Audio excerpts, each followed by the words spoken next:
జూరాలకు భారీ వరద 17 గేట్లు ఎత్తివేత జోగులాంబ గద్వాల్ జిల్లాలోని ప్రియదర్శిని జూరాల ప్రాజెక్టుకు వరద ఉధృతి కొనసాగుతుంది. గురువారం రాత్రి 9 గంటల సమయానికి ప్రాజెక్టులోకి 1,04,375 క్యూసెక్ల వరద నీరు వచ్చి చేరుతోంది.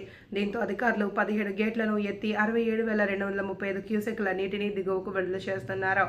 ప్రాజెక్టు నీటి మట్టం 317.57 మీటర్లుగా నమోదైంది. ప్రాజెక్టు స్థూల సామర్థ్యం 9.657 టీఎంసీలకు గాను ప్రస్తుతం 7.817 టీఎంసీల నీటి నిల్వ ఉంది. లైవ్ స్టోరేజ్ 4.11 టీఎంసీలుగా నమోదైంది.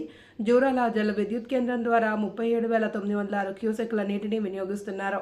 నెట్టెంపాడు లిఫ్ట్కు 750, భీమా లిఫ్ట్ 1కి 1300, కోయల్ సాగర్ లిఫ్ట్కి 315 క్యూసెక్లు, ఎల్ఎంసీకి 870, ఆర్ఎంసీకి 500, పారాల్ కెనాల్కు 600, భీమా లిఫ్ట్ 2కు 750 క్యూసెక్ల నీటిని విడుదల చేస్తున్నారు.